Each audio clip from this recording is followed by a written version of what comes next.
So, hello, everyone. My name is Natalie Johnson, and I will be talking to you today about energy, connection, and courage. And so I am with a company called Vital Work. We focus on the vital work necessary so that people and organizations can function at full capacity. I am a organizational cultural consultant as well as a performance coach. And we focus on three different areas in helping people to function at full capacity. We focus on the individual energy of people, which can focus on things like physical, emotional, mental, and even spiritual energy of people. We focus on the connection of teams, because what we know about teams is that when we're able to authentically connect with each other, we are higher performing, more innovative teams. And then finally, we also focus on courage in leadership. And so whether you are a formal leader or not, we can all be leaders in life. And so I'm going to kick off our experience here today by opening it up with a question for you. If I were to gift you with 40% more energy, what would you do with that energy? And so I want you to go to the chat and share with me, what would you do with that energy? If I were to gift you with 40% more energy, what would you do with it?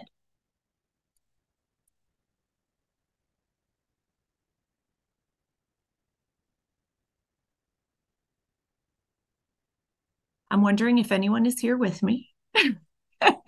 If I give you 40% more energy in your life, where are you going to spend that energy?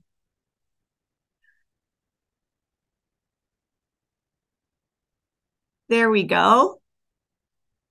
Work on my personal backlog tasks, perhaps. What else? And so, one thing that might be going through some of your minds today is that I'm not giving you more time. What I'm sharing with you today is I'm gifting you with more energy. And so, if you had more energy, where would you spend that energy? So we have one comment from our group that someone would spend that energy on their personal backlog tasks. Some of the most common responses that I get is, boy, if I had more energy, I would spend it on maybe exercising more, or I would spend it on hobbies, or maybe I would spend it on professional development or going back to school. Or maybe I would spend that energy on spending more time with family. And the truth is, when we're able to manage our energy better, we actually can get up to 40% more energy. And what I did not share with you was that I could give you more time, because the truth is we can't get more time. And so today, my goal is to get you thinking just a little bit differently around energy. Instead of considering how you might show up and perform better by managing your time, instead of considering time, which is valuable but limited, it doesn't have a significant impact and we can't control it, we only get 24 hours. What if we were to manage our energy instead? We have our greatest impact when we pay attention to and manage our energy. We control our energy, we own it, and we can increase it. And so when I talk to you today about energy, what I'm talking about is our human energy. The work that I do focuses on the human side of work. And so there are four different dimensions of energy. We have physical energy, which is the quantity of energy that we have at any given time. And so our physical energy is impacted by things like, are you moving throughout the day, or are you sitting at a desk for 6, 7, 8, 9, 10 hours a day? Less movement decreases our energy level. The other things that impact our quantity of energy is exercise. Are you exercising regularly? And are you exercising at a level that feels uncomfortable? In order to increase our energy capacity, we need to work out at an uncomfortable level. Interval training or weight training that feels uncomfortable.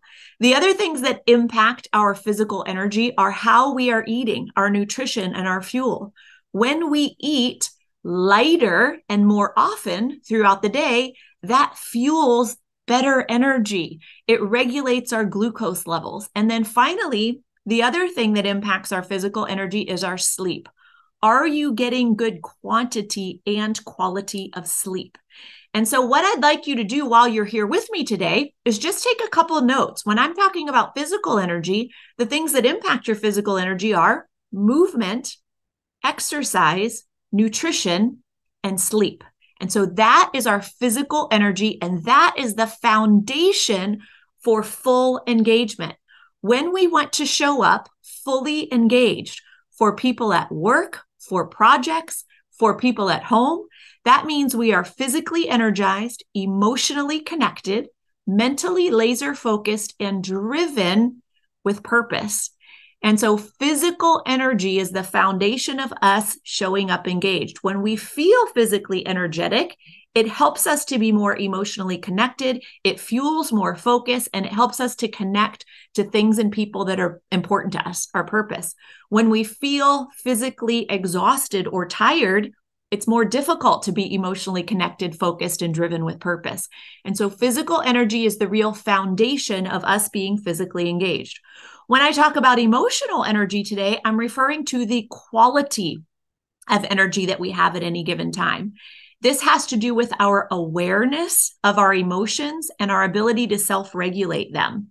So when we're experiencing emotions that are low quality, those are emotions like I feel irritated or anxious or angry, or I feel impatient. Those are lower quality emotions, and they have a negative impact on our ability to work. Higher quality emotions are emotions like I feel happy, I feel passionate, I feel energized. And so our emotional energy has to do with the quality of energy that we bring to any given moment. So when we can show up physically energized and have high quality emotions, it means we're showing up in a way that we can be proud. It means that we're showing up and we're able to perform at high levels. So just to review, physical energy is the quantity of energy that we have at any given time. Emotional energy is the quality of our energy. And the things that impact the quality of our energy are things like, have I been recovering throughout the day? Have I taken a break? Or am I continually going from one Zoom meeting to the next, to the next, to the next, or going from one project to the next with no break? When we don't take breaks during our day, physical or emotional breaks, we get irritable, we get impatient, we get sometimes anxious. And so although we're still able to work when we're irritated, impatient, and anxious, it is not our best quality work. When we're able to take a break throughout the day, that can allow us to come back and feel re-energized. It can help us remember what's important to do, and it can shift our emotions from being of low quality to higher quality. So mental energy is the quality, our emotional energy is the quality of energy that we bring to any given time. Our mental energy, not to be confused with mental health, has to do with the focus of our energy. Are you able to bring your full laser focus to whatever is in front of you? Or are you multitasking with technology, with people, with other things that we're thinking about? When we're able to bring more focus to a person or a thing that's in front of us, we're going to be more engaged. It's going to be more beneficial. And so mental focus can have to do with something that's right in front of us right now, or mental focus can be on our life. In other words, are we staying focused on the path we want to be on in our life, or are we getting off path and getting distracted by things that are taking us off the path we want to be on?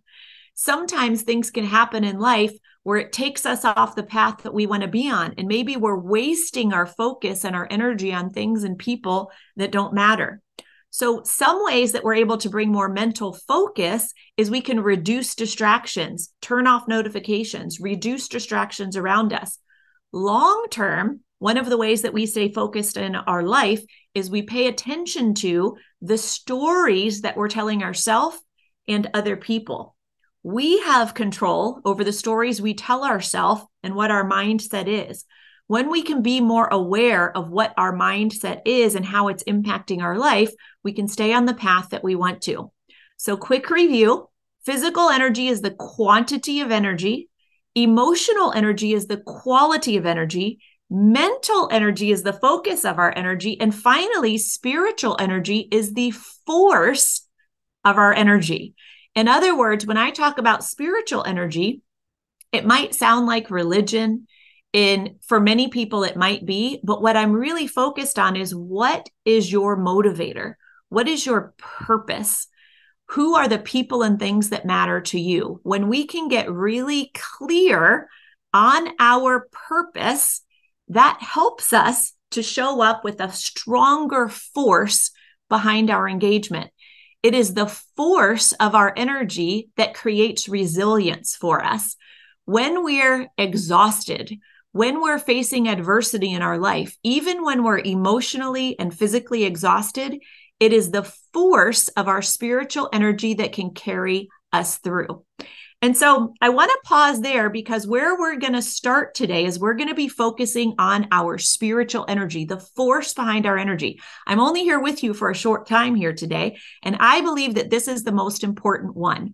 When we can get more clear on the force of our energy, we are then able to bring the energy that is necessary for people and things, especially when they are important. And so a question for all of you, and this is just a question for those of you that are here with me today: how has your energy been over the last 6 months? Specifically, have you had good energy? Have you been fully engaged in your life, or is there opportunity for improvement? And so I am looking for some comments again from the chat. How has your energy been for the last 6 months? Respond to me in the chat how your energy has been. And you can respond to physical, emotional, mental, or even spiritual energy. Maybe comment on where you think your biggest opportunity for improvement is. Some of us recognize that we could benefit from having better physical energy. So maybe we should exercise more. Maybe we could eat better, sleep better. Some of us recognize that emotionally we could be better. So maybe I could benefit from more breaks throughout the day. Some of us recognize we could benefit from more focus in our day, being able to bring focus to projects, focus to our life. And others recognize maybe we need to do some work on our purpose and clarifying what our purpose is. And so I'm not sure if I'm supposed to see anything in the chat, or if everyone here with me today is just being silent, but I am not seeing anything in the chat. So what I would love to do next, and I'll keep an eye on the chat just in case you decide you'd like to respond. So I am seeing, Stefan, thank you for responding. I'm seeing some comments coming through that maybe physical energy would be the biggest opportunity for improvement. Here we go. My comments are coming through now. Thank you, everyone. Depending on the weather, isn't that depending on the weather? And so sadly, not much energy with boring tasks, maybe when the weather is negative, or maybe that is a comment about the different tasks that you have. But absolutely, our weather can impact our ability to show up fully engaged. And I'll just pause and see if anyone else has comments. And so as a reminder, when we're fully engaged and we're showing up with our best energy, we're energized, connected, focused, and driven with purpose. And we have the ability to bring that energy when the person or thing is important, but only if we're aware of doing that. So I'm seeing a good variety here. So some people are mentioning they need more focus, more mental focus, maybe more mental focus in the moment, maybe just keeping more focus on their path in life. Is your life leading you in the direction that you want? And if not, how could you get back on path? So I love it. So there's a comment that in general, when I'm focusing on things that I like, I have a lot of energy. So that's a great point. We're able to bring the energy necessary, especially when we like the thing or the person that is in front of us. Thank you so much for responding. And so where I want to focus today in our short bit of time in talking about energy is I want to focus on spiritual energy. Spiritual energy, again, has to do with our purpose and our ability to connect to something greater. And so we won't have time today to create a purpose statement while we're here together, but I want to encourage you to think about that more if you haven't already in your life. What I'm going to do is take us through an activity that will help us to identify what I call is the destination of our internal navigation system. So we're going to establish or at least reset an internal navigation system here together today. When we have a navigation system in your car or maybe on your phone, we need a destination of where we're headed. And then we also need to address where we are now so we can clearly see the path. The destination of our internal navigation system is what we call our best self vision. And what that means is when we can get really clear on who we are as our best self, that creates a vision for us. And so what you see on my slide are some prompts to help you create a best self vision. When you show up as the best version of yourself, how do you treat others? How do you communicate? How do you show character? What emotions actually show up most often when you are your best? How do you respond to stress and adversity when you are the best version of yourself? What personal values do you display? How do you care for yourself? And so we're not going to have time to respond to all these questions, but I wanted to give you some prompting questions so that you could begin to think about you as the best version of yourself. What I actually want you to do is I want you to go to the chat and share with me, if you were to describe you as your best self, what 3 words would describe you as your best self? And so I'm looking in the chat again at what 3 words would describe you as your best self. I know for me, when I am my best, I am energetic, I am present, and I am focused. So those 3 words describe me as the best version of myself: energetic, present, and focused. If you describe you as the best version of you, what 3 words describe you? And I'll give you a moment to think about that and put in the chat, what are those 3 words? And I'll go back because it might be helpful to look at my prompting questions. When you show up as the best version of yourself, what are some of those descriptive words that come up for you?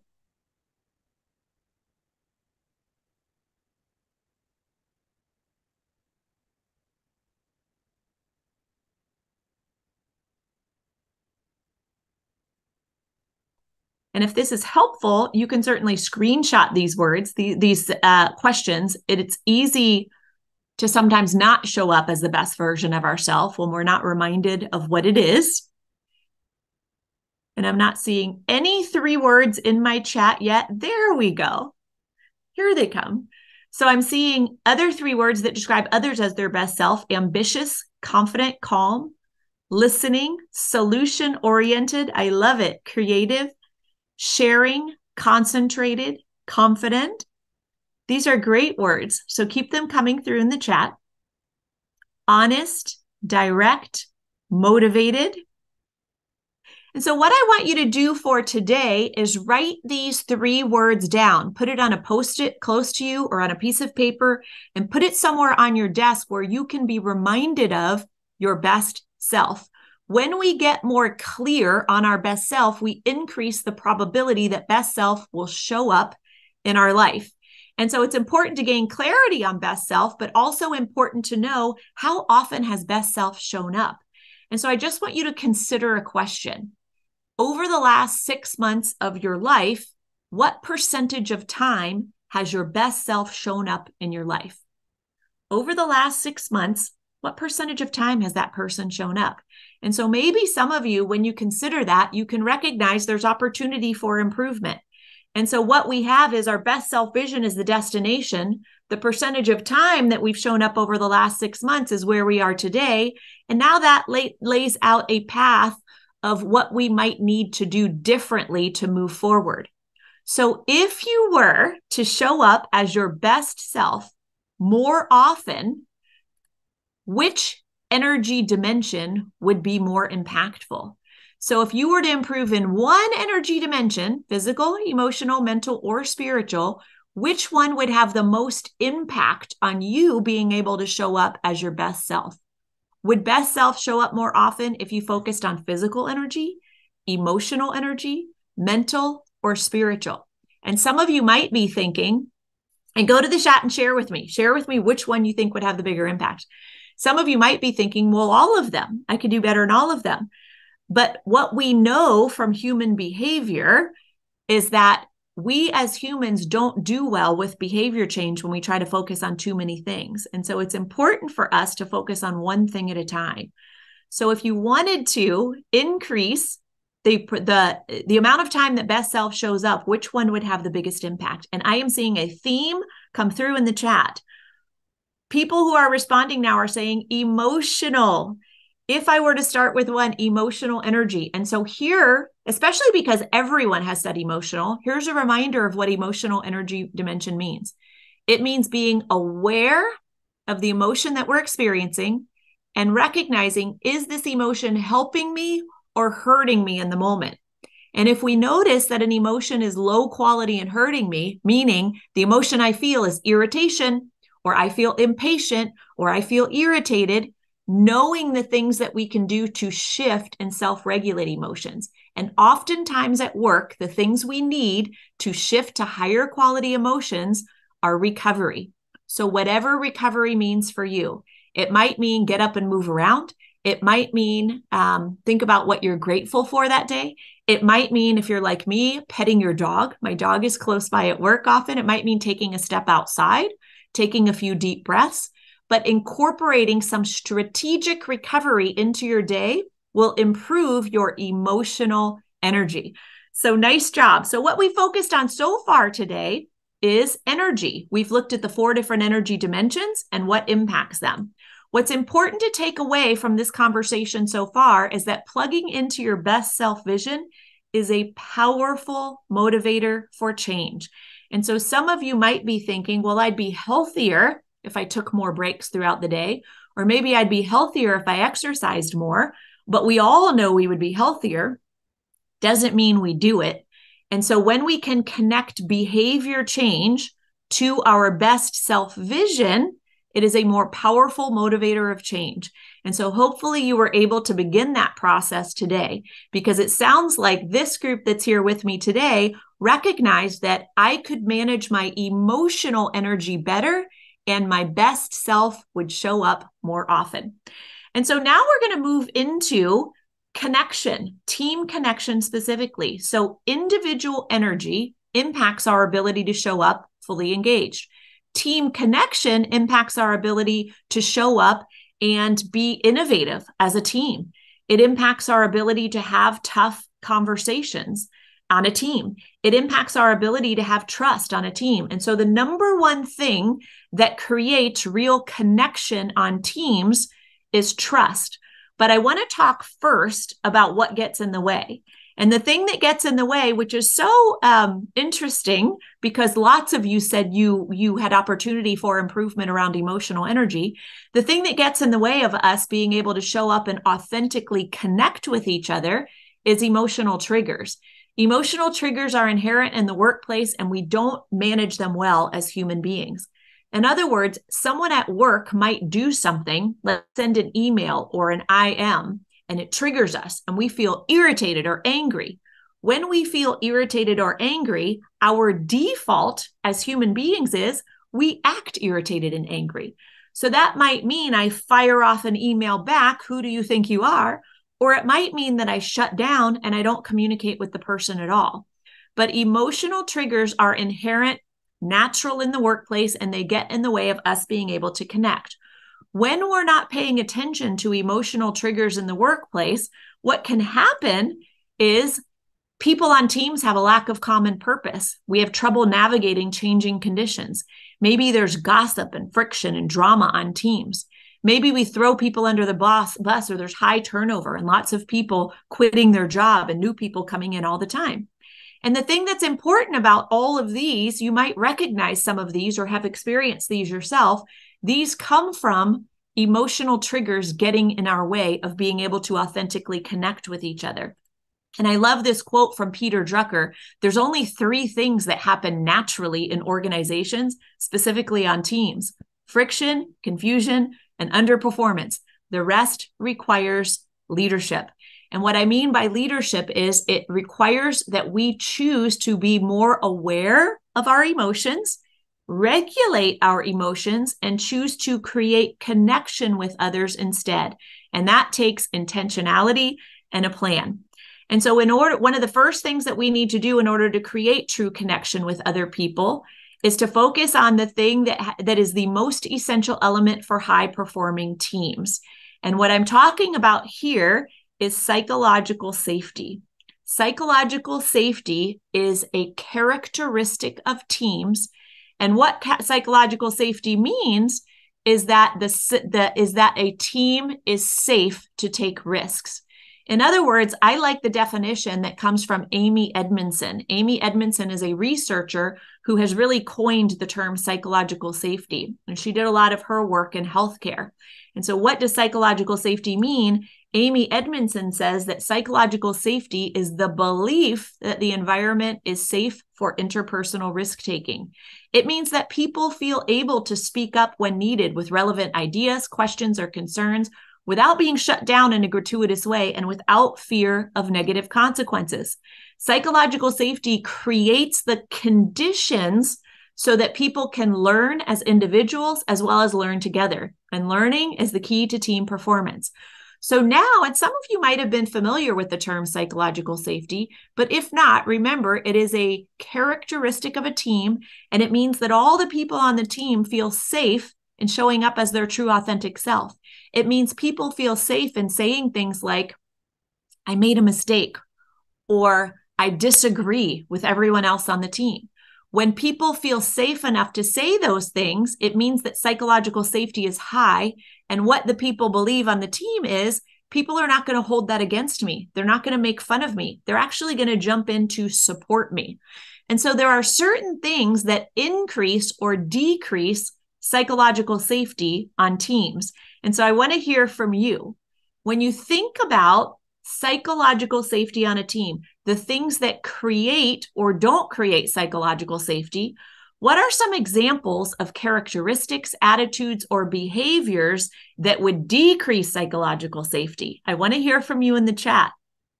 So if a team does not feel safe, it means that everybody is keeping their mouth shut. When someone makes a mistake, they don't tell. When someone disagrees with someone else on the team, they don't say anything. They just keep to themselves. They stay in their own lane. What are some of the characteristics and attitudes and behaviors that make people not speak up and really create an environment where people don't feel safe? I want to hear from you in the chat. What are some characteristics, attitudes, or behaviors that might decrease psychological safety? It might be something that someone on a team does. It might be something that the leader of the team does. It might be something that you might be doing that would decrease psychological safety. So what are examples of characteristics, attitudes, or behaviors that would decrease psychological safety? And I'm looking for responses in the chat. Oh, I love it. Yes. So find a culprit instead of fixing the problem. So a mentality of whose fault is this and blaming and shaming, that would for sure decrease psychological safety. Always complaining. Yes. When people on a team are always complaining and focusing on the negative, that decreases psychological safety on the team. Good. Those are great examples. When people choose to not, especially the leaders on a team, when they don't admit mistakes and everyone keeps it a secret, that decreases psychological safety. So now let's flip that. What about increases psychological safety? What are some characteristics, attitudes, or behaviors that increase psychological safety on a team? And so what are some things that maybe the leader of the team or maybe you or other people on the team, when they do this thing, it helps the team feel more safe so that you feel more safe and maybe admitting when you've made a mistake or when you disagree or just truly showing up as your authentic self? What would increase psychological safety?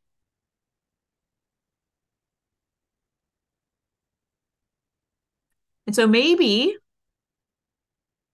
oh, this is good. So having colleagues or presence of colleagues who are always ready to help. And maybe you would know they're always ready to help because they're always asking, how can I help? Or, wow, that seems really tough. I'm really busy, but let me know how I can help.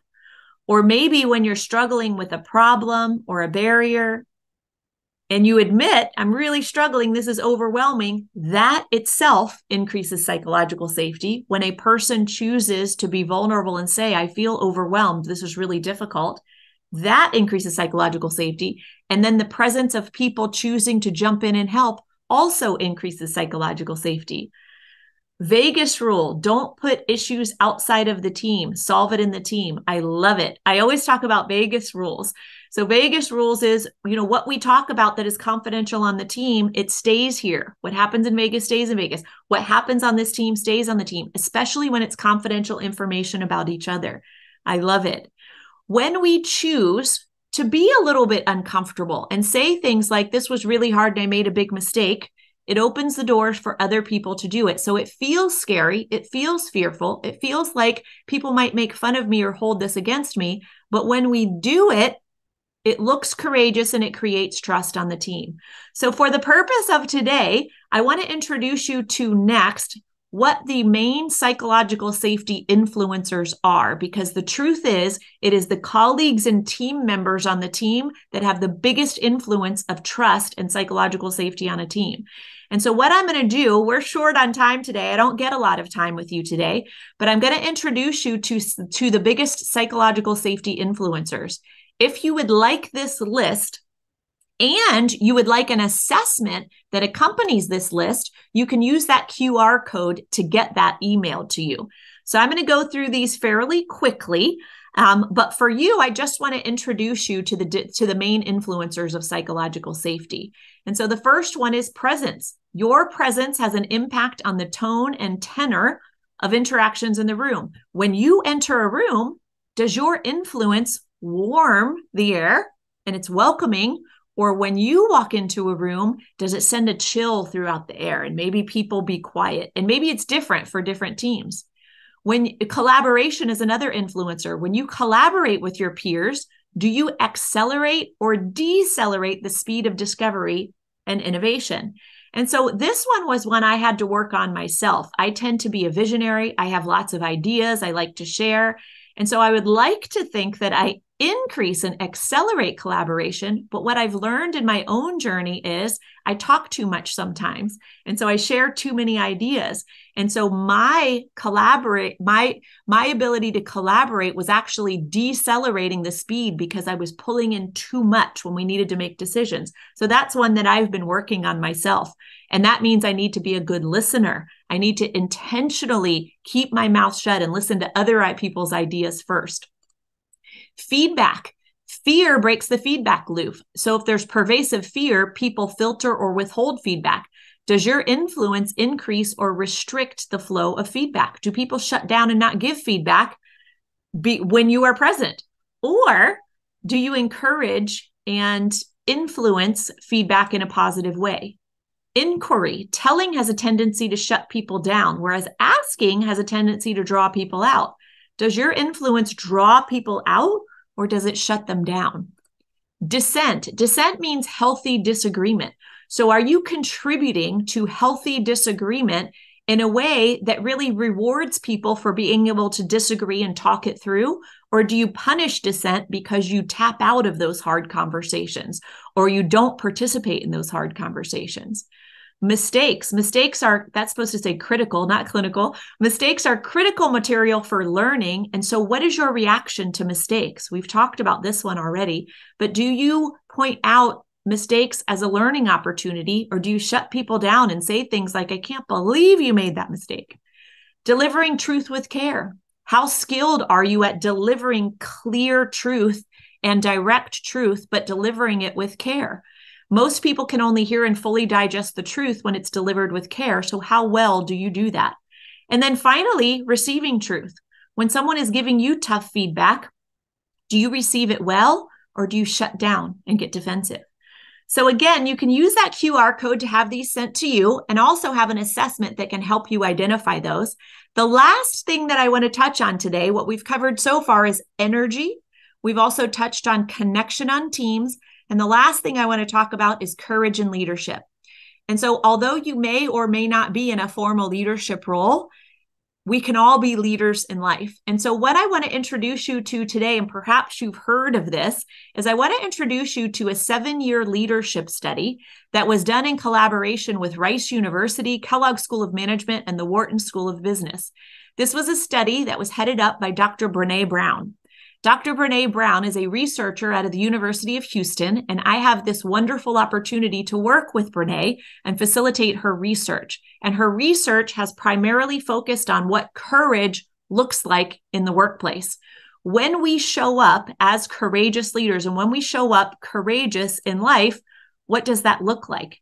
And from her research, what we've been able to identify is that there are 4 skill sets of courage. These skill sets of courage are teachable, they are observable, and they are measurable. And so within those skill sets, what we know is the number one most important skill set is that in order to be courageous, we must be vulnerable. And before I define what vulnerability really is, I want to define how we define a leader. A leader is anyone who takes responsibility for finding the potential in people and processes and has the courage to develop that potential. So again, you don't have to be in a formal leadership role to be a leader in life. And what was one of the main things that came out of the courage study that was done by Brené and her team is that there's an indicator if courage exists within organizations or within teams. And the number one indicator that courage does exist is the presence of vulnerability. When vulnerability is present on teams, or when people are expressing and showing vulnerability on teams and organizations, that is an indicator of courage. And before we move on, I just want to define what vulnerability really is, because I know some people, depending on your age and how you were raised, some people might define vulnerability as weakness. That is a myth. The true definition of what vulnerability is it's an emotion of uncertainty, risk, and emotional exposure. And so when we feel uncertain, when something feels risky, when we feel like we might emotionally expose ourselves and we do it anyway, that is a mark of courage. And so I want all of you who are in my audience here today to think about an example of something courageous you have done in your life. What is something that you have done that is courageous in your life? And I'm not going to have you share it, but I'm just going to pause for a moment so that you can think about that courageous thing. What is something that you've done in your life that you would say was courageous?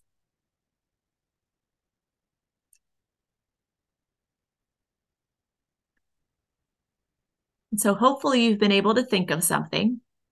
In thinking about this courageous thing that you did it require any uncertainty, any risk, or any emotional exposure? And I know the answer to that. The answer is yes, because if it didn't require uncertainty, risk, or emotional exposure, there would be no call for courage. And so vulnerability is courage. And when we want to show up as leaders who are courageous in our life, it is important for us to be able to lean into the discomfort of vulnerability. Examples of what that looks like: when we're trying to manage our own energy, it would be important, especially if we're managing our emotional energy, for us to say things to our teammates and our colleagues that I need to take a break. I'm going to take 5 minutes or maybe 2 minutes so I can get to a better emotional place so I can come back and focus on what we need to talk about. Or even saying something like, gosh, emotionally, I'm just exhausted today. Let me just go take a really quick walk and come back, and then I'll be in a better place. That requires vulnerability. That requires courage, because oftentimes we fear that people will judge us if we take a break, or we feel people will make things up or think poorly of us. And so that's an example of vulnerability around our energy. Vulnerability in connection on teams around psychological safety would mean that I choose to admit when I have made a mistake, admit it to the team, and talk about, I apologize. I made this mistake, but here is what I have learned. And so although it feels scary and that we might be judged, what that actually does is it opens the door for others to admit mistakes. And it's important for us to admit mistakes because that is the place where we learn the most. And so we need vulnerability. We need to feel vulnerability, that discomfort of it, in order to admit when we make mistakes, in order to say, gosh, everybody is in agreement, but I disagree. I have another opinion. It requires vulnerability. And so finally, as we're finishing up our conversation around vulnerability, vulnerability is necessary and a skill set of being courageous as a leader. And so my last question for all of you here today is, how can you lean into your own vulnerability to open doors for others and create the conditions for everyone to be able to function at full capacity? Because the way that we defined functioning at full capacity today is that when you are functioning at full capacity, you are full of energy, full of connection, and full of courage. And so I just want to leave you with that thought. How could you begin to create the conditions necessary so you can be full of energy, you can create connection on your teams, and you can show courage in leadership? So thank you for having me here today. Again, if you are interested in getting the psychological safety influencers, or if you'd like to reach out to us for any reason, there's a QR code that you can use. And I am going to hang out for the next 3 minutes in case anyone has any comments or any questions about energy, connection, and courage. Thank you.